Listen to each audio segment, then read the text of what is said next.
Gente, então vindo aqui para nosso último vídeo, tá? Terceira e última parte do vídeo. Vamos falar então aqui da parte da mão de obra escrava no Brasil colônia. Tudo bem? Antes da gente continuar, eu gostaria que vocês observassem essa imagem, tá? A imagem de Dirk Valkenburg, dança escrava em uma plantação no Suriname. Tudo bem, gente? Olha, observa bem como é que é essa imagem. Guarda pra gente continuar, beleza? Então vamos lá. Bom, gente, a presença africana no Brasil esteve desde o início, lá deles trazendo para cá, né? Relacionado à economia açucareira, tá? Durante o início do século XVI, os portugueses utilizavam a mão de obra indígena escravizada. Isso vocês já sabiam. Porém, em meados daqueles séculos, os índios, né, perceberam que eram trouxas e resistiram, né, e foram então substituídos pelos africanos. Tudo bem? Alguns fatores contribuíram para essa substituição. Vamos tentar recapitular um pouquinho desses fatores também, tá? Mas vamos lá. Com a implantação de engenhos e da escravização dos indígenas, a relação entre eles e os portugueses foram modificadas, né? Muitas aldeias reagiram com a violência à instalação europeia, e outras tantas preferiram fugir para locais inacessíveis para evitar a captura de seus integrantes, né? Lembra que a gente falou? Eles saíram da região litorânea e foram se fiando cada vez mais para dentro. Alguns índios que eram mais corajosos ficaram para tentar capturar aqueles que ainda eram escravos. A gente falou isso daí há 3 aulas atrás, tudo bem? Além disso, desde o início do século XVI, as populações locais tiveram muitas mortes, fossem por guerras contra portugueses, pela imposição do trabalho escravo ou por doenças contra as quais não tinham defesas. Aquelas doenças que eu também comentei para vocês que não existia aqui até os portugueses chegarem e trazer para o Brasil essas doenças. É isso, tá? Em pouco mais de uma década, gente, nas regiões onde se plantava cana, a presença indígena foi diminuindo e lá foi sumindo, tá bom? Além da resistência das populações nativas, a presença dos jesuítas na colônia também foi um empecilho para a escravização dos indígenas, já que os jesuítas eram ao contrário da escravidão, né? E eles ficavam do lado dos índios, tá? Assim, não teve jeito, a gente também comentou sobre isso, o governo português passou a enviar os escravos africanos para a colônia, destinado principalmente às plantações de cana-de-açúcar. Então, a maioria desses africanos foram para cana-de-açúcar, ok? Os portugueses atuavam no comércio de pessoas da África desde o século XV, levando-as para a Europa, onde eram vendidas. Até então, o comércio de pessoas não era mais lucrativo dos empreendimentos portugueses, marfim, diamantes e animais exóticos que eram mais rentáveis. Essa situação vai mudar com a necessidade de fornecer a mão de obra de trabalho, para o trabalho na produção de açúcar na colônia. Então, foi por causa disso eles vão falar, então agora vamos trazer eles para o Brasil, vende para os cafeicultores, não, os que plantam cana-de-açúcar, e deu branco o nome, e os portugueses perceberam que isso torna mais lucrativo para eles, tudo bem? Na África, gente, tinha porto já, tá? Já existia porto, na África também já existia estradas, na África já existia feitorias, tá? E grupos dispostos a comprar e vender pessoas, já existia isso daí. Então, por conta disso, a demanda portuguesa aumentou muito nessa rede, tá? O trânsito entre a África e o Brasil era controlado pelos funcionários governamentais, então aqueles funcionários do Estado, era o que tinha aí o controle, tá? O que eles faziam? Eles cobravam o imposto dos comerciantes. No Brasil, as vendas de africanos aumentaram muito na medida que os engenhos, né, cresciam e aumentava também a procura de trabalhadores escravos. Então, cada vez mais a procura por escravos aumentava, tá? Trazer africanos escravizados também diminuía os atritos entre a coroa e a igreja, enquanto os jesuítas se dedicavam à catequização dos indígenas e se opunham à escravidão destes, a igreja não fazia qualquer restrição à escravização dos africanos, tá, gente? E apenas exigia que eles fossem batizados. Então a Igreja Católica chegou de novo e fala assim: bom, nós aí, vocês aí da coroa, nós aqui da igreja, nós somos uma parça, né? Então bora lá. Não queremos briga. Os nossos amigos aí jesuítas já estão catequizando os índios, já que vocês deixaram os índios em paz. Então a gente deixa vocês escravizar esses africanos aí de boa, tá bom? Mas eu peço uma troca aí pra vocês. Não deixa eles continuar com essas coisas aí do demônio deles aí, da religião deles. Batizam eles na nossa igreja católica, tudo bem? Então, gente, esses africanos que foram aprisionados, né? Eles eram trazidos para o Brasil por meio de um processo muito violento, pois eles eram tirados de suas casas, eles eram separados das famílias, eles eram inseridos em um meio onde não dominavam o idioma, tudo isso que a gente já comentamos. Além disso, era comum que eles sofressem os castigos físicos, né, de apanhar, de ter cicatriz durante a vinda para o Brasil, tá, gente? Era comum, porque eles iam resistir para não vir. Até então, se vocês pararem para pensar, os primeiros ainda não sabiam o que era até chegar aqui. Mas com o tempo, né, a população na África já estavam sabendo o que era vir para o Brasil, tá?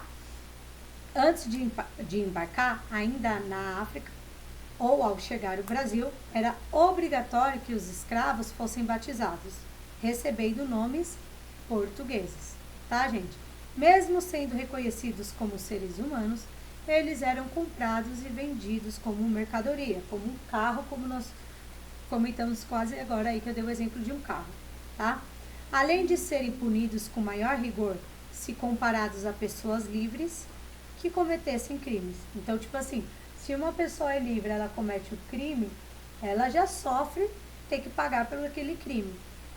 E agora imagina a punição de um escravo, que é bem maior do que isso, né?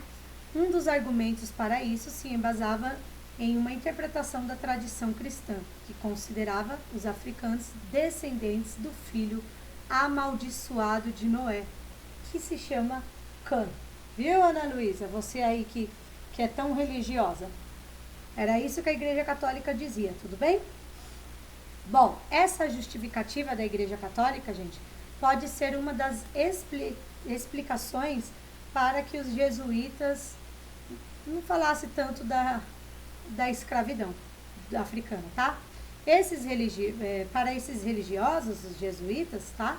Os indígenas não poderiam ser escravizados porque eles eram inocentes. Ainda eles não tinham sido apresentados à fé cristã, né? E aí era mais fácil, eles acreditavam que era mais fácil converter os índios como uns bons católicos, tá? E também auxiliar a expansão aí do novo mundo, da fé para o novo mundo. O que acontece? Se a gente, o argumento dos jesuítas, então, né, o Papa, vamos pensar assim, da seguinte maneira aí, os índios aqui, ó, se a gente é amigo dele, a gente tem tudo, porque eles conhecem tudo aqui. Então, se a gente quer expandir a fé nossa, né, ganhar mais fiéis, nada melhor do que nós sermos amigos deles. E eles não têm culpa disso, porque eles não conheciam a fé cristã. Eles são inocentes, eles eram inocentes. Já os africanos sabiam. Então, são eles que fizeram porque quiseram, né? Ficaram aí como amaldiçoados dos filhos de Cã. Tudo bem? Beleza, igreja? E o Papa ficou de boa, então, né?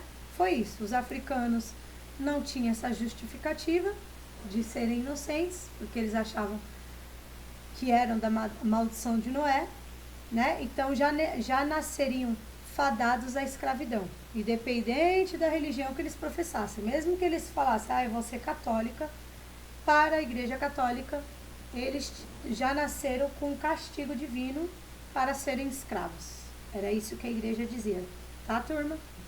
Mesmo assim, ao menos em teoria, os senhores de escravos deveriam ensiná-los a ser cristãos, tá? Portanto, havia padres e capelas em várias fazendas, em todos os cantos, tá? E nos dias de comemorar festas, né? Aquelas festas de santos, era feriado para todos. Então, inclusive para os escravos também era considerado feriado, porque eles também teriam que seguir a religião, tá bom? Não sei se vocês já ouviram falar das ordenações filipinas, eu acho que eu já cheguei a comentar sim das ordenações filipinas e já mostrei para vocês. A Ana Luísa aí deve conhecer, tá bom? Então eu vou ler um trecho dessa ordenação, tá? É uma das normas que ficou vigente até aí o final do século XVI e ainda pegou um pedaço do século XVII, tá bom? Eu vou ler para vocês. Mandamos que qualquer pessoa de qualquer estado e condição, que seja que escravos de Guiné, tiver, os faça batizar e fazer cristão, do dia que ao seu poder vierem até os 6 meses, sob pena de os perder para quem os demandar.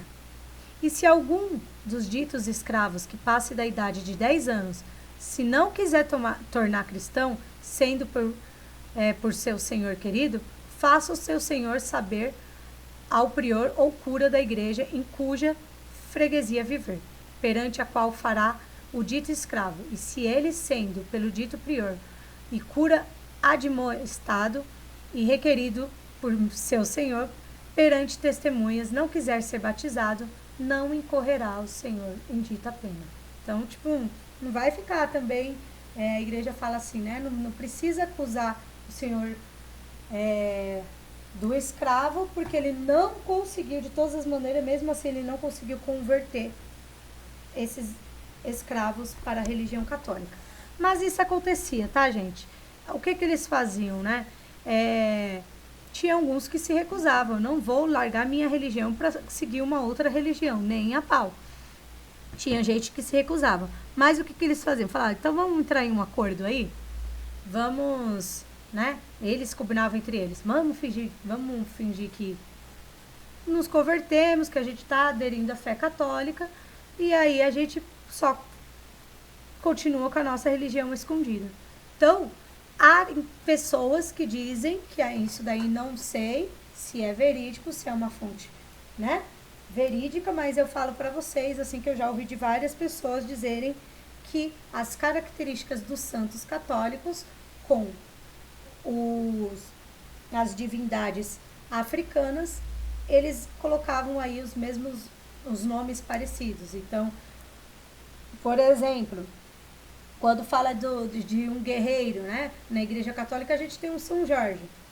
E aí, para a religião afro, né, que a gente comentou sobre a Umbanda e o Candomblé, é o Ogum. E o Ogum, então, o que eles faziam? Há pessoas que dizem que eles faziam assim. Colocava a imagem de São Jorge em cima da mesa, para que os senhores achassem que eles estavam sendo católicos, e embaixo eles colocavam, embaixo do São Jorge, colocava Ogum. Tudo bem, gente? E isso eles faziam com outros orixás e santos. Tudo bem? Por exemplo, aqui, ó.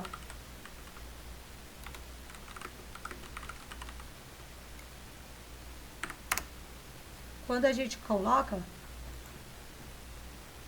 no Google, deve ter um monte aqui. Tem algumas diferenças entre a Umbanda e o Candomblé que eu sei, que, por exemplo, a Nossa Senhora Aparecida, ela é a mesma Nossa Senhora da Conceição, que representa Oxum, cada um em uma parte. Então, ó, essa aqui é uma orixá, né, que representa aí a religião matriz africana. Acredito que todo mundo, pelo menos essa daqui, já deve ter ouvido falar, que é Iemanjá. Tem uma estátua dela na terra lá onde o Gabriel nasceu, né, Gabs? O Gabriel falou que é da Praia Grande, então lá na Praia Grande tem uma estátua dela, assim. Bom, tem 16 orixás, são mais, né? Mas os mais famosos são esses daqui, que são cultuadas nas religiões afros. Então, eles usam aí vários santos para representar as religiões, né? Por exemplo, Iemanjá, na católica, é a Nossa Senhora da Conceição, tá bom? Na Umbanda já é a Nossa Senhora Aparecida. Iansã, na Igreja Católica, é a Santa Bárbara. A Iansã, gente, é a deusa dos raios, dos ventos, das tempestades. E na Igreja Católica era a Santa Bárbara que cuida dos raios, dos ventos e tempestade. Tudo bem que nos dias de hoje a gente fala São Pedro, né? Mas Santa Bárbara também. Aí, ó, Xangô. Xangô é o mesmo que o São João ou São Jerônimo, né? Porque as características são as mesmas. O Ogum, que eu acabei de comentar com vocês, é o São Jorge ou o Santo Antônio, tá? O Oxalá, então, ó, Oxalá, gente, simplesmente é Jesus. Ó que bonito. Mudou apenas o nome. Viu como que não tem nada de demônio, gente? Nada, nada. Ele só tem os nomes e as crenças deles diferentes, tudo bem? Para finalizar, vocês vão fazer essa conexão aqui, tudo bem? E essa daqui, diferente do podcast que é para o dia 13 de setembro, essa daqui vocês têm que me entregar até no máximo segunda-feira, porque terça a gente tem aula, tudo bem? Então, ó, o título do quadro, vocês vão olhar aqui o quadro, ó, o quadro está muito bem feito, na apostila também eu vi, esse quadro é muito famoso, eu gosto dele pra caramba. O título do quadro é Redenção de Cã. Observe atentamente a imagem e faça o que se pede, tudo bem? Olha o que está pedindo aqui. Pesquise o significado da palavra redenção e anote. Essa é a primeira parte. Quando vocês saberem o que é redenção, vocês vão anotar. E aí vocês vão, a partir do momento, vocês vão entender um pouco mais da imagem, depois de entender o significado. Aí vem e responde a segunda questão. Quem são os personagens retratados no quadro? Então, vocês vão fazer essa análise de imagem. E por que o quadro recebeu esse título? Beleza, gente? É isso aí que ficou para a nossa aula de hoje. Tudo bem? E na sexta-feira a gente dá continuidade. Não esqueçam que essa atividade aí vocês têm que me entregar no e-mail até segunda-feira, dia 7. E dia 8, quando nós tivermos aula, a gente continua. Firmeza, gente? Beijo no coração de todos. Bye, bye.